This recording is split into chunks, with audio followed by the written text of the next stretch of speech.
Shoutouts to tfmurphy for once again revolutionizing the way we play blueprints. He came to me and he said, I figured out a way to open a gaping hole into the side of the manor. And I'm like, well, please go on.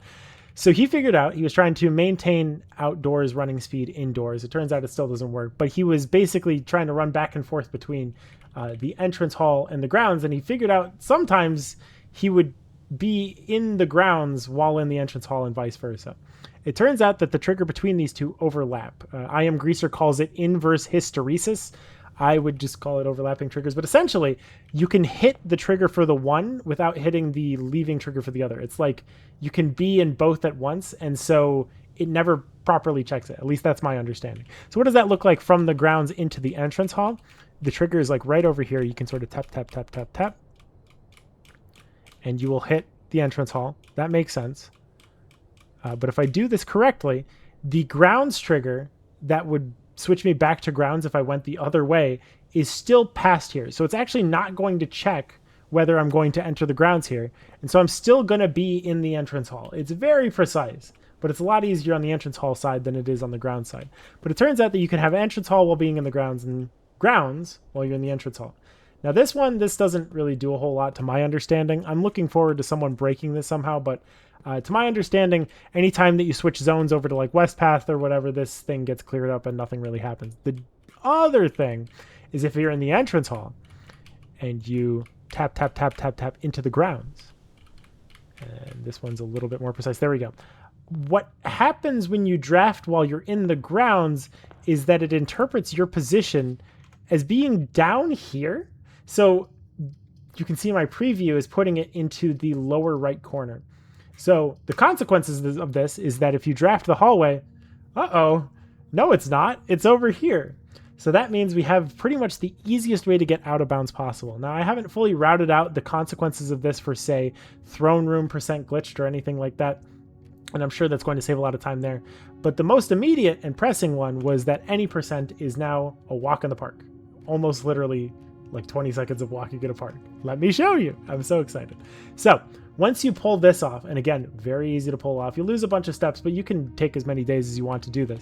You can now walk along the edge of the entrance hall. If you fall off, you can step back in and you'll snap back up. That's how the rooms work in blueprints. And then make your way over to this next room.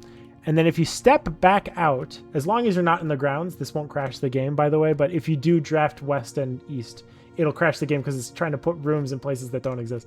But if you're out here, the game thinks that you're standing in this room when you're about to draft here, and so it'll put a room in this corner, which is super important for us, making it over to the grounds. Make sure to pick a room that has a nice big buffer for you to be standing on. So like nook is good. Easy ones are closet or pantry, corridor.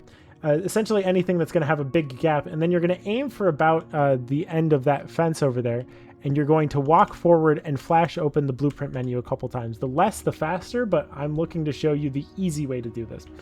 From here, you just flash open blueprint menu while walking over this boat, and then once you stand on the boat, you can flash your blueprint menu back to make it over to the other side. For old any percent enjoyers, you may be seeing something completely different to what you used to know, where there used to be a very thin line of collision that allowed you to walk over to the end of the game. Now you can just like walk over here, and it's so much faster and shorter to be doing so. This is a much more direct route. This probably saves, on top of the 10 seconds of the earlier, easier out of bounds, additional time. This has to do with the fact that because we're not in the grounds, it's actually loading a much cleaner and prettier version because the game expects you to be looking out over windows by like having a veranda or having a terrace. And so it actually like puts proper collision down. And we're going to use that collision to make it over to here. And then if you're looking to do easy any percent, all you need to do is fall down here, flash open the blueprint menu to make it all the way over here. And there you go. This is exactly how the old any percent method ended, except it saves a decent amount of time on top of that. So yeah, this is the super easy way to do any percent, and it's easier than it's ever been because there's no extended out of bounds sequences anymore, other than like maybe the travel from here to here and here to the antechamber, etc. So I hope you enjoy being able to use this. I will be looking into this isn't going to necessarily introduce out of bounds where there wasn't, but what it will do is it'll make old out of bounds much faster and easier to pull off, because now we can just like tear a spatial dimension hole anywhere well, in this location in particular. We can do this whenever we want in order to plop a room over here instead. So hope that's useful. Hope you enjoy, and yeah, best of luck on your journeys, your travels, and your out of bounds excursions.